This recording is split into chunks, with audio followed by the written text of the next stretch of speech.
This is where the Clampetts live, but there ain't no one in, 'cause they went home for Christmas and a visit with their kin. And here they are arriving at the home they love the best, happy as a pack of squirrels returning to their nest.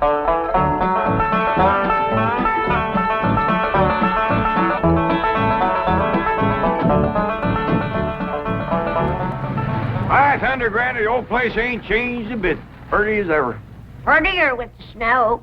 Excuse me, Pa, but I got some friends to say howdy to. Yes, sir. They just don't make houses like this no more. Sure don't make them in Beverly Hills. I'll go get the bags, Uncle Jed. Reckon they just can't get wood like this. My grandpa chopped down the trees and built this all by hand. You say your grandfather built this cabin? He sure did. Oh, he must have been a remarkable man. He sure was.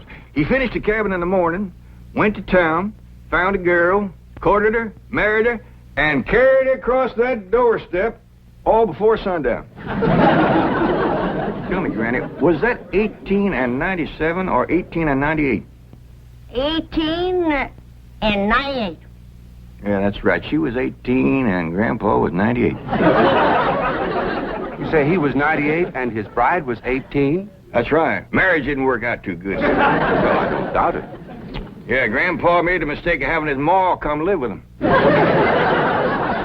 Awful bossy old woman. Wouldn't let that little bride do nothing. Did everything herself. Your family has remarkable longevity. No. Yeah, they stretched the truth a little, too. Oh? Grandpa was the day over 90 when he married that girl. And his ma didn't bust up the marriage. That poor little bride just wore out, having so many young'uns to take care of. Oh, what happened to Ellie Mae? Well, she just went to say howdy to some of her friends.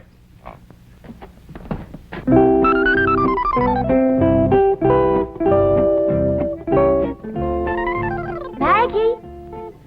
Maggie, it's me, Ellie Mae. I come back to visit you. Ooh. Not you, Henry. Ooh. Right now I'm looking for Maggie. Have you seen her? You're supposed to be so doggone wise. Where is she? Ooh. Well, Davy Crockett.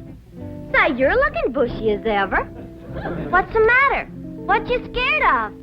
Don't you remember me? Please, Davy, don't run away. Oh, howdy, Mr. Beaver. It's me, Ellie. What you kicking snow at me for? Oh, please, Mr. Beaver, come back. Hi, Mr. Foxy. It's me, Ellie. Come back. Clampett, I certainly appreciate your letting me use your cabin as a field headquarters. I've got a few things in the bedroom. I'll get them out. No need for you to do that, Mr. Brewster. We're just going to be here a couple of days. Granny and Ellie can use the bedroom, and you and me can kind of curl up here in front of the fire. That's mighty kind of you, Mr. Clampett. But I'll find a place to stay in town. Well, no need for you to drive all that way through the snow. Why, you're here, you're by the oil field, and Granny cooks up a big meal that really sticks to your ribs. What you cooking tomorrow, Granny? My special Christmas holiday victuals. We'll start with red cabbage and green turnip tops, swimming with sorghum. Then what I call my heavenly hash. That's grits and chitlins, possum belly, hog jowls, and catfish. All minced together and simmered in gopher gravy. Folks talking. Now there's victuals you won't forget in a hurry. I'll try. What do you say, Mr. Brewster? Roars too hard, we'll get some pine boughs and ashes for you to sleep on. Well, I think I'll go into town. Thank you very much. Excuse me.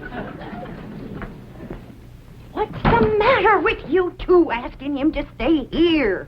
You want me to be a widow all my life? I was going to offer him my spare room.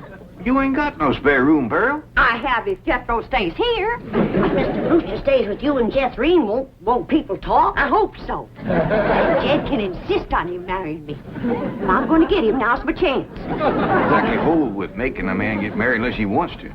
He wants to? Why, that man's so in love with me he can't eat. Yeah, but are you in love with him, Pearl? Oh, Jed, when I'm near him, I feel like my feet is dangling in a creek and the minnows is biting at my toes. That's what you call really being in love. Help her, Jed. Mrs. Bodine, if you'd like a ride into town, I can drop you off on my way to the hotel. Hotel? Why, you can't stay there. Oh, no, sirree. You sure can't. Why not? Why not, Jed? Why not, Pearl? Why not? There's a convention there. Yeah. Every room in that hotel is full up. You're packed in there like kraut in a jar. What kind of convention? Elks convention. That hotel is bulging with elks. Oh, well, perhaps I can find a room in a boarding house. You know anybody got a spare room, Granny? No, I don't. Do you, Jed? Well, I see now. Only spare room I know of around here is over to your house, Pearl. Why, land to mercy, I plumb forgot. Yes, my spare room. What spare room, Ma? We ain't got it. Ow! Why don't you run out and fetch some wood? I just brought some wood in. What spare room, Ma? We ain't got no spare. Ow! You just run along outside and get the kinks out of that leg. I ain't got no kinks in my leg. It's just that Ma just keeps... Ow! Son, if you're going to play hopscotch, you go outside. House ain't for playing games. But I ain't playing games. Then go chop me some wood. I just chopped some wood. Chop her some green wood. She wants to smoke a possum. Now get it. I just chopped some wood and I put it right there. I just put it right over there in the corner. Now, you come to my house, Mr. Brewster. The spare room is yours. Well, all right. If it's not... Why should I sleep here on the floor? I got a room... Ow! He's given to seizures in the leg, ain't he, Granny? I'll have him rub it with some hot possum grease tonight. Yeah, well, let's get going. Aunt Pearl, would you do me a big favor? Well, of course, Daddy May. What is it? Would you take this here fur coat? Your mink? For keeps? I sure would appreciate it. It makes my friends in the woods kind of skittish. They must reckon I'll be wearing them next. Well, I don't rightly know if I Go should... ahead and take it, Pearl. That is, if you don't mind it's been the war once or twice before. Oh, not at all. I tell you what. I'll put it in one of my hope chests, and I'll wear it on my honeymoon. Say, Mr. Clampett, isn't that an awful big tree that Jethro's chopping down? Yeah, he's notching it on the wrong side, too. Hey, Jethro, quit notching that tree on this side. It's liable to fall right down on the... Look out,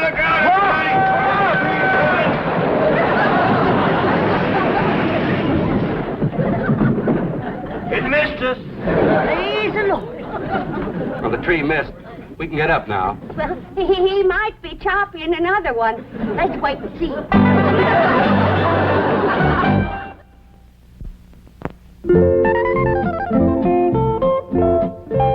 Maggie?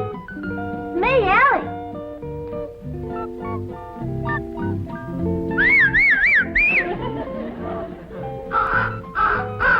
Freddie, you old rascal. I know you've seen Maggie. You'll go and get her for me. I'll give you something shiny. What would you like? How about this? Okay? There. Go find Maggie. Nellie. Hi there, Nellie. It's me, Ellie. It's a good thing you didn't see me in that mink coat. You might have gotten riled at me. It's one friend I don't want riled. It's you. Maggie, I knew Freddie would find you. Maggie, I'm so happy to see you. I told you I'd come and visit you, and here I am. Ellie Mae, where are you? Over here, Paul. Now, don't you be scared of Paul. He won't hurt you none. Oh, now, who's this? This here's my old friend Maggie. You remember her? Sure I do. Howdy, Maggie. Say, Ellie, we's all going over to Aunt Pearl's for supper. And after supper, we's all going over to that movie picture theater where Pearl works. Well, I'd heap rather stay here. Well, Pearl says there's going to be a brand new picture from Hollywood called Ben-Hur. Well, who's in it? According to Pearl, it's got the two biggest actors there is, Francis X. Bushman and Raymond Navarro. I'd still rather stay here, Paul. Now, we's all supposed to kind of surround Mr. Brewster and brag on Pearl's piano playing during the picture. Well, Jethro can brag extra for me. Jethro ain't going to be there. He just sat there all night and complained about Mr. Brewster having his room. Oh, come on, Ellie. Don't you want to help Pearl get a husband? Okay, Paul. Bye, Maggie. Well, Paul, ain't you gonna kiss Maggie goodbye? I don't reckon so. Her husband might not like it. Come on, Ellie.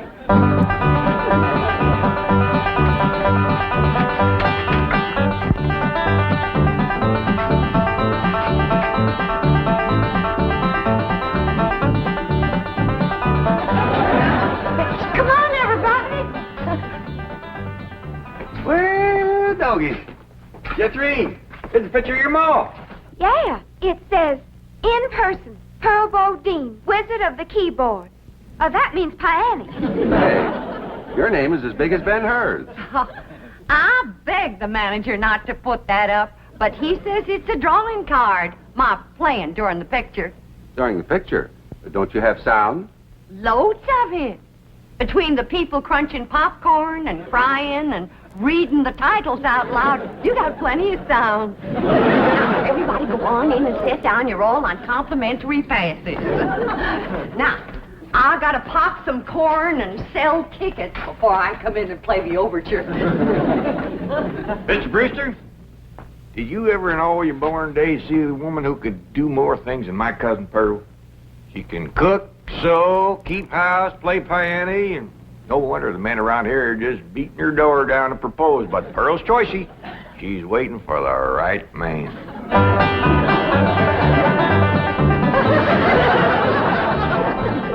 Here comes Aunt Pearl.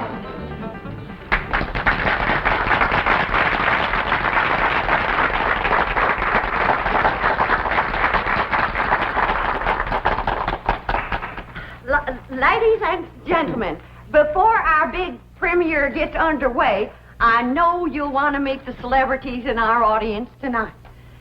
Now, sitting right here in the front row from Tulsa, Oklahoma, is the field manager of the OK Oil Company, bought my cousin Jed Swamp, Mr. John Brewster.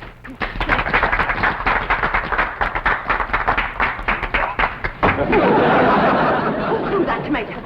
Come on. Homer Winch, get up there and you clean off that screen right now. Ain't you ashamed? Yeah, Pearl, but I couldn't help myself. I'm just eat up with jealousy. I seen red. Well, I see it too, so clean off the movie screen. Ben-Hur'll look like he's bleeding before the chariot race ever starts. Exciting when you're mad, Pearl. Get up there, you coot.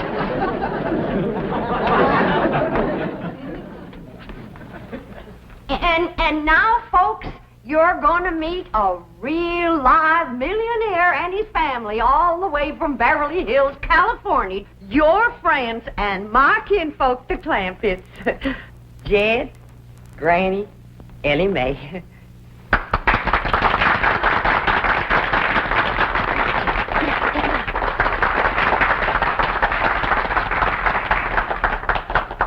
Folks, mighty nice to be back here with you again, and you're all invited to come visit us in Beverly Hills.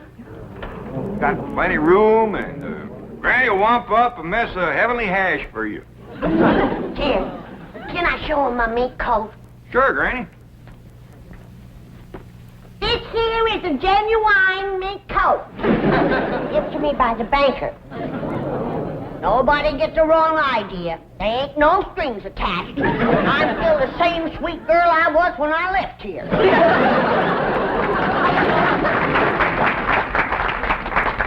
And now, folks, I got a real big surprise for you.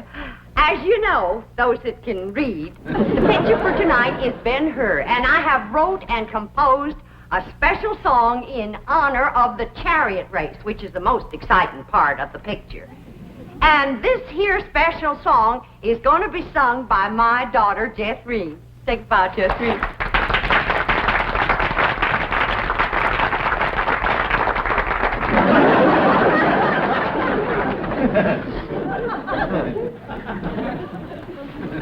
The song will be sung in its entirety during the chariot race, and you can all join in the chorus.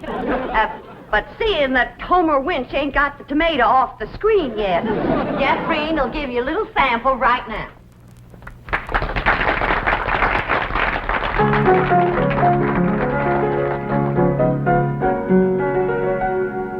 A mighty long time ago, couple of thousand years, in a town named Rome, which is far away from here, a feller named Ben-Hur lived and went to school, and that young feller was a chariot driving fool. Drive them horses, Ben, Ben, drive them horses, Ben, drive them horses fast, Ben, drive them for to win. Don't let that other rascal get ahead of you, or he'll win the race, and that'll never do. That's enough for now, Jeffrey. You'll hear the song again during the chariot race, and everybody can join in the chorus. And now, during the playing of the overture, we invite your kind attention to the advertisements which will appear on the screen. I thank you. All right, Charlie!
Well, Mr. Brewster, Where's Mr. Brewster? dog to find him. I never felt him leave. That serves you right, Pearl. That's what you get for throwing yourself at a city dude. Hush up. When them fellas ain't nothing but a bunch of playboys. Just like bees flitting from flower to flower, grabbing up the honey. And then when your petals is drooping, they fly away. Everybody can hear you. I ain't ashamed of what I got to say. I love Pearl Bodine. Stop, Homer. Now, quieten down, Homer. You're making Pearl blush. Be my blushing bride, Pearl. Right here before your kinfolk, your neighbors, and Ben-Hur. I'm asking you to marry me. Get up off your knees. You're making a spectacle of yourself. I caught him, Ma. Sneaking out the door, and I caught him. I was not sneaking. I simply went outside for a breath of fresh air. Put him down. You, wasn't running away, was you, Mr. Brewster? No, of course not. Everybody's invited over to my house for apple cider.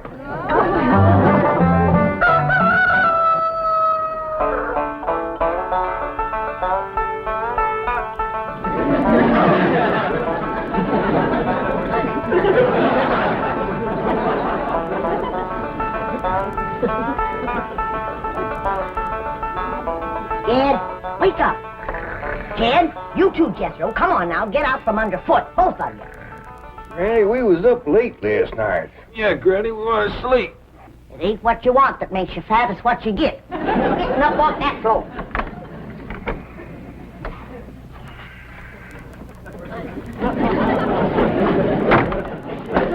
Hey! What do you want to do that for? Yeah, that's cold. Now, when I say get, you get. Floor is cold and hard. You're getting soft from city life. Now get dressed, and get washed, and get packed. Packed? You heard what I said. I ain't gonna spend another night in this place. Not with that wild daughter of yourn. I didn't sleep a wink. Appears to me like you're getting a mite soft from city living, too. Time was when you never minded sharing a bed with Ellie Mae. I still don't mind sharing a bed with Ellie Mae. But I draw the line when it comes to sharing with them others. What others? Well, there was an owl, and a squirrel, a crow, and a fox, a possum, and a skunk, and a porcupine. Well, I'll go in and speak to Ellie Mae. I wouldn't go in there if I were you unless you want them flannels took right off you. What are you talking about? You know where my mink coat is right now? Where? In the top of a tree, full of baby eagles. Their mama and me fought for nigh on to 10 minutes for that coat. But with them claws on her, she could get a better purchase on it. Took it right out the window. You been at your rheumatism medicine. I ain't about to swallow no story about Uncle an Sam, Granny, a great big old eagle just snatched the hat right off my head. See what I told you?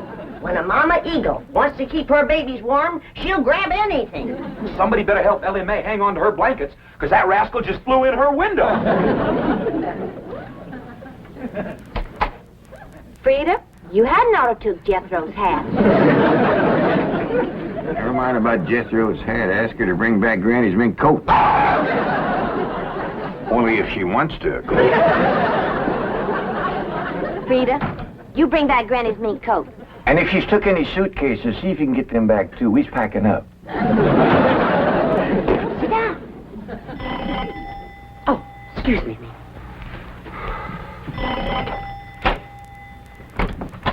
Good morning, Pearl. Homer Winch, I told you and I told you, don't come into my house without I invite you. I happen to be here in my official capacity as a jitney driver. You want no jitney? Well, Mr. Brewster does. Don't say nothing to Mr. Brewster, and I'll bake you 2 pies. Pearl, there's only one way you can seal my lips and stop my jitney. And that's with a smack. All right? No, I said that kind.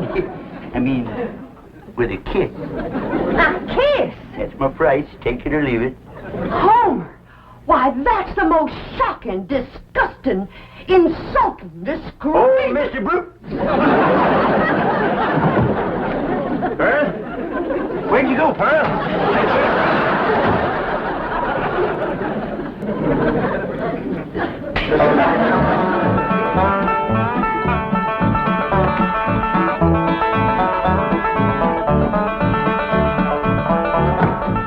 Ma's coming, and boy, is she a driver. She must have heard we was leaving. Without getting her married to Mr. Brewster. I reckon we's in for considerable bawling. Ain't nobody can outcry Ma when she commences to gushing. Pearl? I reckon you's heard we's going back to Beverly Hills. Oh, now, Pearl, you's bawling already. Don't worry, Pearl. You'll get a feller. Yeah, come on back to Beverly Hills with us. I can't. All right, Pearl, all right. I can't fight a woman's tears. We'll stay here until you marry Mr. Brewster. Yeah, Ma, and I'll be your best man. And you can wear that beautiful mink coat on your honeymoon. Pearl, what are you crying about now? The mink coat. What about it? I was driving down the road and a great big eagle took it right out of my lap.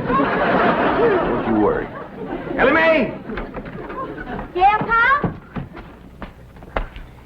You shinny up that tree and tell that grabby eagle to give you back that mink coat for Pearl's honeymoon, or she ain't no friend of yours. Only if she wants to, of course.